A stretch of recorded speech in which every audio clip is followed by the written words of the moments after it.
अस्सलाम वालेकुम स्टूडेंट्स, ये हमारा आज दूसरा लेक्चर है और कल जो है हमने सेक्शन 5 तक चैप्टर 1 जो है हमने कंप्लीट किया था। आज जो है हमारा ये दूसरा लेक्चर है। इस लेक्चर में ये हम सेकंड चैप्टर से शुरू करेंगे। Second chapter section 6 Pakistan panel code PPC. ये चैप्टर 2 जो है आपका जर्नल एक्सप्लेनेशन पेज नंबर 11 से शुरू है। तो जब मेरा लेक्चर चल रहा हो, मैं आपको लेक्चर में दूंगा, जब मेरा आप लेक्चर सुन रहे हो या पढ़ रहे हो, देख रहे हो, तो काइंडली उसके अंदर आप अपनी जो आपकी बुक है सब्जेक्ट की, क्रिमिनल लॉ की 2 बुक हैं, एक पीपीसी और पाकिस्तान पैनल कोड और दूसरा हदूद लॉ। तो अभी हम फिलहाल पाकिस्तान पैनल कोड पीपीसी चल रहे हैं। तो जब आप ये लेक्चर मेरा देखें या सुने तो बुक अपने पास आप लाजमी रखिएगा। वैसे मैं उसको रीड कर रहा हूँ, लेकिन मेरे रीड करके सुनने में और आपके खुद के रीड करने में थोड़ा फ़र्क होता है। तो इसलिए आप उसको जब लेक्चर को आप ले रहे हो तो फिर बुक अपनी खोल लीजिएगा। तो सेकंड चैप्टर आज शुरू करेंगे हम जर्नल एक्सप्लेनेशन का। जर्नल एक्सप्लेनेशन में है सेक्शन 6 है definition in the code to be understood subject to exceptions. अब ये जर्नल एक्सप्लेनेशन है, यानी कि जो इस कोड के अंदर एक्सप्लेनेशन दी गई हैं वो जर्नल है, वो सबके लिए है। Through out this code every definition of an offense, every penal provisions and every illustrations of every such definition or penal provisions shall be understood subject to the exceptions contained in the chapter entitled Journal Explanations, though those exceptions are not repeated in such definition, penal provisions or illustration.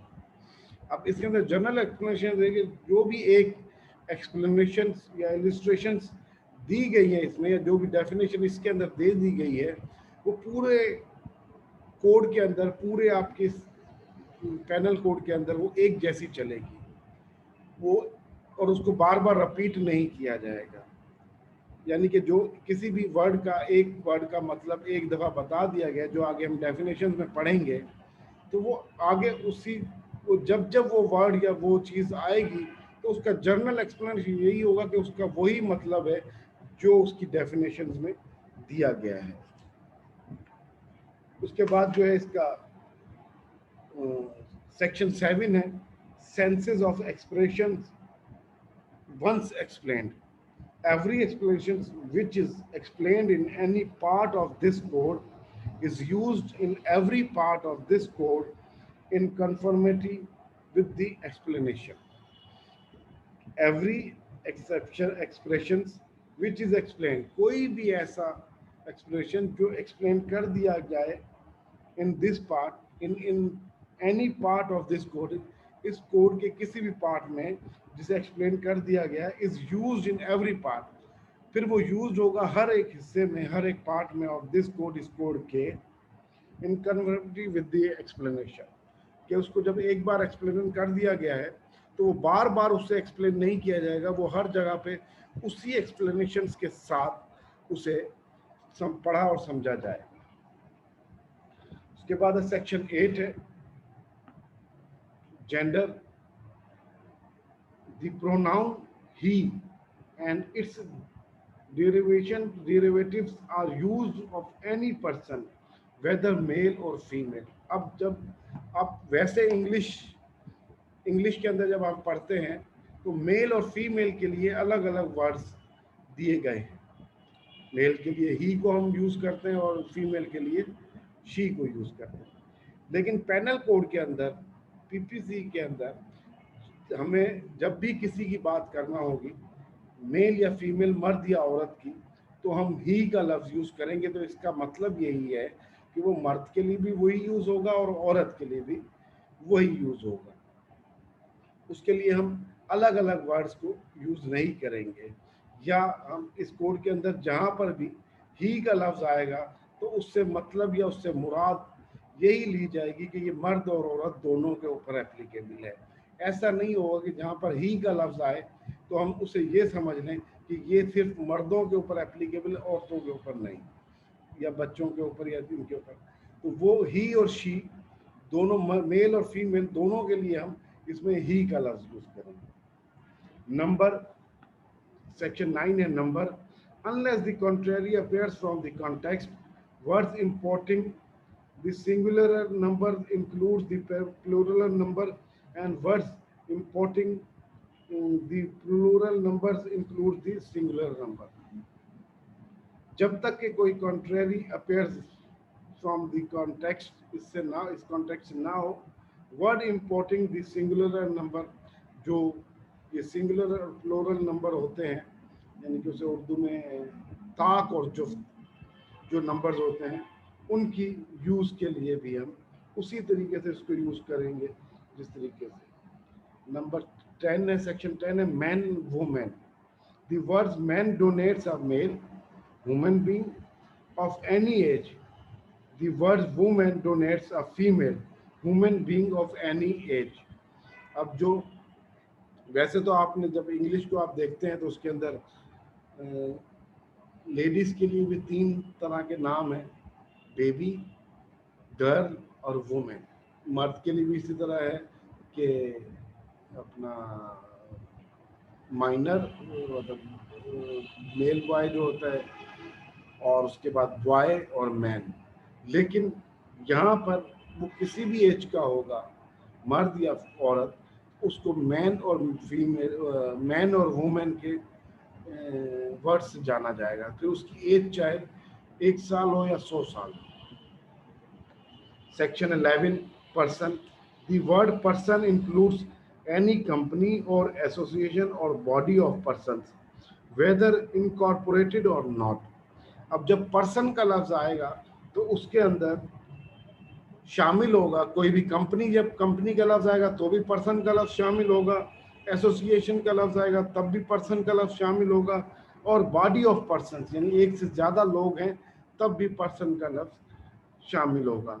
Weather incorporated और not, फिर वो कॉर्पोरेटेड हो या ना हो, लेकिन उनके लिए पर्सन का लफ्ज यूज किया जाएगा। पब्लिक, सेक्शन 12 है public. The word public includes any class of the public और एनी कम्युनिटी। अब पब्लिक के अंदर हर किस्म की क्लास, मिडल, लोअर, हाई, या जो भी क्लास कह लें, या किसी भी कम्युनिटी से वो ताल्लुक रखता हो, मुस्लिम, गैर मुस्लिम, जो भी, किसी भी फिरके से, किसी भी कम्युनिटी से, किसी भी मज़हब से, तो वो पब्लिक के ज़मरे में आएगा।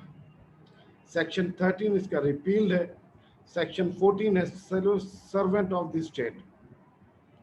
The word servant of the state denote all officers और servants contain appointed or employed in Pakistan by or under the authority of the federal government or any provincial government. जो भी फेडरल या provincial government के तहत appoint किए गए हैं, चाहे वो ऑफिसर है या सर्वेंट है, कंटेंट एम्प्लॉयड, वो एम्प्लॉय है पाकिस्तान के, तो उसे सर्वेंट ऑफ द स्टेट के नाम से जाना जाएगा। अच्छा, अब इसके अंदर बहुत सारी ऐसी डेफिनेशन हैं जो नॉर्मल हैं, आपको खुद से पढ़ के समझ में आ जाएंगी, तो इसलिए मैं उनको ज़्यादा डिफाइन नहीं करता हूँ। जैसे गवर्नमेंट है, तो गवर्नमेंट के अंदर डोनेट द पर्सन और persons authorized by law to administer executive government in Pakistan or any part thereof. जो भी एग्जीक्यूटिव एडमिनिस्ट्रेटर्स हैं वो गवर्नमेंट के ज़मरे में आएंगे, गवर्नमेंट लफ्ज़ के ज़मरे में आएंगे, वो पाकिस्तान के फिर किसी भी हिस्से में हो या कहीं पर भी हो। ये था सेक्शन 17। 18 repealed है। 19 judges, judge.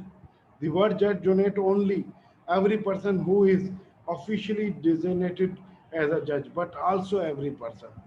जज के लिए, जज उन लफ्ज़ों के, उनके लिए इस्तेमाल किया जाएगा जो कि सिर्फ उनके लिए नहीं इस्तेमाल किया जाएगा जो कि सिर्फ अपॉइंट किए गए होंगे, ऑफिशियली डेजिग्नेटेड एज जज, उन सिर्फ उन्हीं के लिए नहीं, बट आल्सो एवरी पर्सन, उनके अलावा भी कौन से शख्स, who is empowered by law to give in any legal proceeding, civil or criminal, or definitive judgment, or a judgment which, if not appealed against, would be definitive, or a judgment which, if confirmed by some other authority, would be definitive, or who is one of the body of person which body of persons is empowered by law to give such judgment.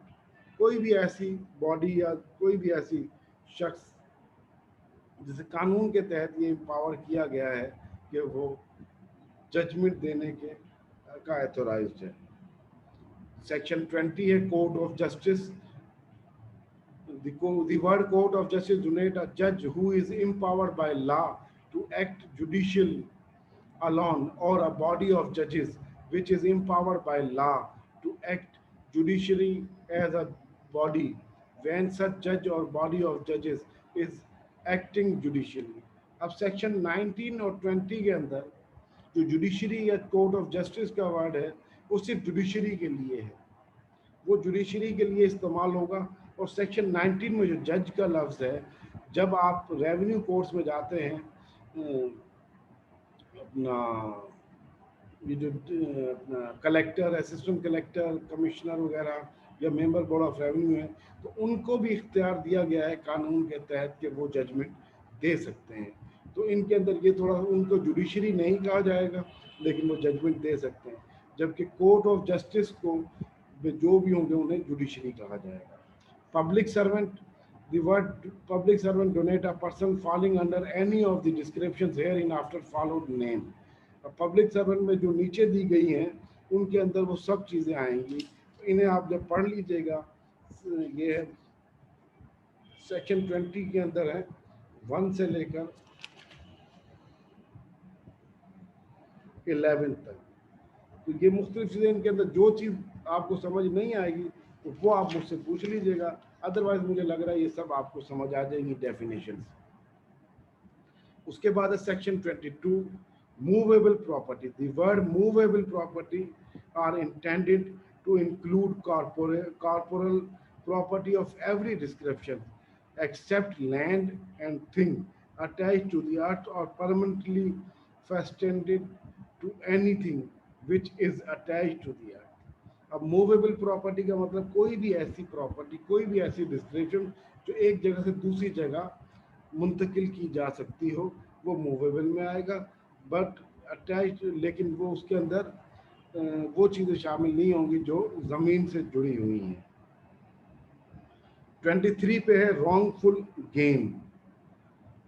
Word wrongful gain is gain by unlawful means of property to which the person gaining is not legally entitled. wrongful gain का मतलब is gain by unlawful means, किसी भी गैर कानूनी तरीके से कोई भी चीज़ हासिल करना, of property to which the person gaining is not legally entitled, जो कि कानूनी तौर पर वो इंटाइटल या मुस्तहक नहीं था उसे हासिल करने का और उसने उसे गैर कानूनी तौर पर हासिल की, तो वो रॉन्गफुल गेन में आ जाएगा। इसी तरह wrongful loss is the loss by unlawful means of property to which the person losing it is legally entitled.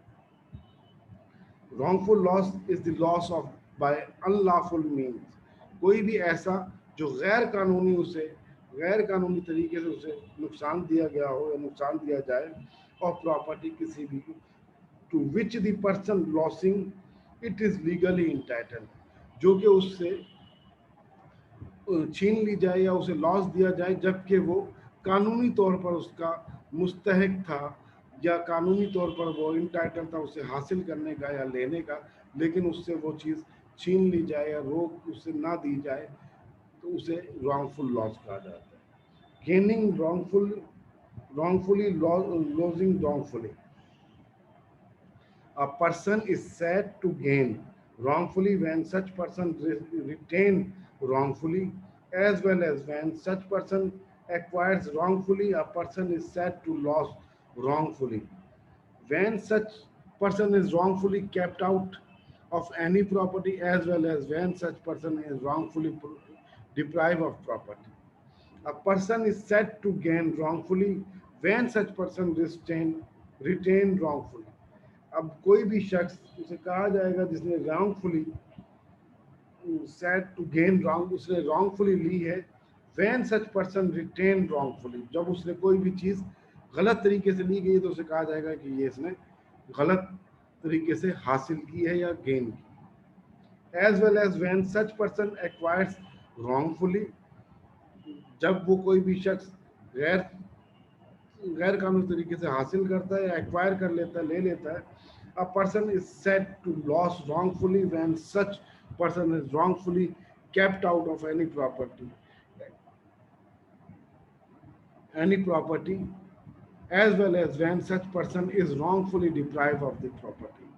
कि कोई भी शख्स किसी भी शख्स को जो कि इंटाइटल था उसे हासिल करने का, मुस्तहक था उसे हासिल करने का, लेकिन उससे वो चीज़ ना दी गई हो या उससे वो चीज़ छीन ली गई हो, उसे उससे वापस उससे वो फैसिलिटेट ना कर सके हो, उसे रॉन्गफुली कहा जाएगा कि इसने ये रॉन्गफुली उसे लॉस किया है। Dishonesty, whoever does anything with the intention of causing wrongful gain to any person or wrongful loss to another person is said to be that is said to do that thing dishonestly। Dishonestly का मतलब कोई भी with intention के उसकी intention है कि और वो सबब बनता है किसी भी शख्स कोई भी चीज़ गलत तरीके से हासिल करने का किसी भी शख्स से, या किसी भी शख्स को किसी भी चीज़ का लॉस देने का, तो वो डिसऑनेस्टली के ज़मरे में आएगा। fraudulently, a person is said to do anything fraudulently if he does that thing which intend to defraud but not otherwise। कि a person is said to be a thing fraudulently, कि किसी भी शख्स ने कोई भी चीज़ धोखाधड़ी से ली है, if he does that thing with intent to defraud but not otherwise। लेकिन अगर वो चीज़ उसने किसी को धोखा दे के या कोई भी किसी को भी या खुद किसी वजह से धोखे से हासिल की है, लेकिन वो हासिल उसके मुस्तहक नहीं था या उसको हासिल करने में, उसे कहा जाएगा फ्रॉडुलेंटली। आज के लिए इतना बहुत है। बाकी भी ये जो सेक्शंस हैं, रीजन टू बी बिलीव और property in position of wife और क्लर्क, तो या दो तीन और इसके जो हैं वो आप देख लीजिएगा, जो इसकी डेफिनेशन के सेक्शन है, ठीक है। उनमें से फिर जो चीज़ें समझ नहीं आएंगी वो मैं आपको समझा दूंगा। आज के लिए सेक्शन 25 तक ही बहुत है। तो एज यूजुअल जैसे अगर कोई चीज़ें समझ ना आई हूँ तो वो आप मुझसे व्हाट्सएप पर मैसेंजर या मैसेज के थ्रू मुझसे आप पूछ लीजिएगा। थैंक यू स्टूडेंट्स, अल्लाह हाफिज़।